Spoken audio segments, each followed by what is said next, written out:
teachings that he deeply cared about society, if society means the welfare of one's fellow human being. His book is, among other things, a treatise on the art of government, whether of a country or of a child.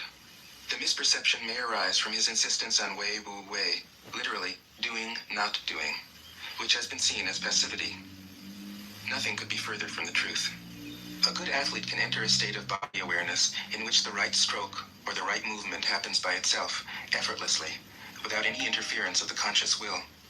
This is a paradigm for non-action, the purest and most effective form of action.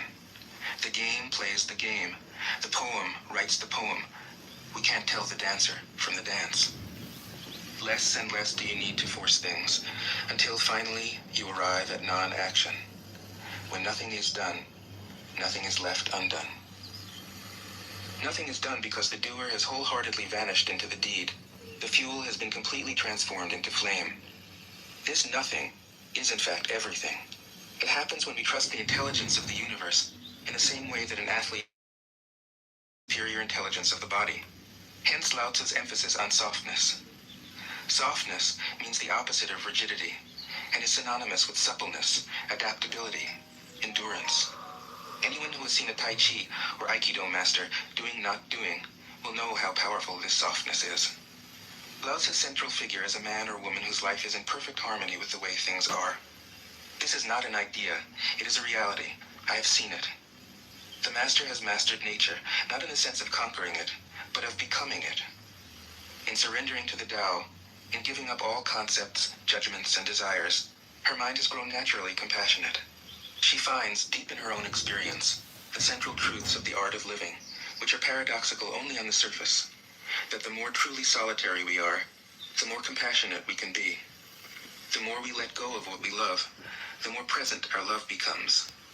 The clearer our insight into what is beyond good and evil, the more we can embody the good.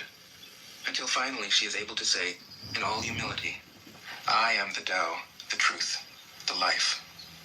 The teaching of the Tao Te Ching is moral in the deepest sense, unencumbered by any concept of sin. The master doesn't see evil as a force to resist, but simply as an opaqueness, a state of self-absorption, which is in disharmony with the universal process, so that, as with a dirty window, the light can't shine through. This freedom from moral categories allows him his great compassion for the wicked and the selfish. Thus, the master is available to all people and doesn't reject anyone.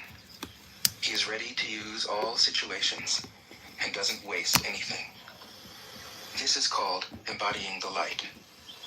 What is a good man but a bad man's teacher? What is a bad man but a good man's job? If you don't understand this, you will get lost, however intelligent you are. It is the great secret. The listener will notice that in the many passages where Lao Tzu describes the master, I've used the pronoun she at least as often as he. The Chinese language doesn't make this kind of distinction. In English, we have to choose. But since we are all potentially the master, since the master is, essentially, us, I felt it would be untrue to present a male archetype, as other versions have, ironically, done.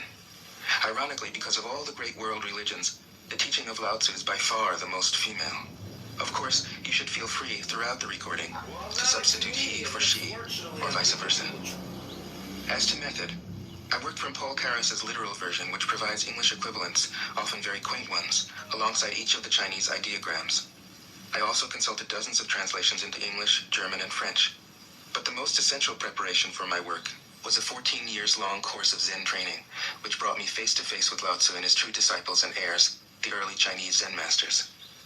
With great poetry, the freest translation is sometimes the most faithful. We must try its effect as an English poem, Dr. Johnson said. That is the way to judge of the merit of a translation. I have often been fairly literal, or as literal as one can be with such a subtle, kaleidoscopic book as the Tao Te Ching. But I have also paraphrased, expanded, contracted, interpreted, worked with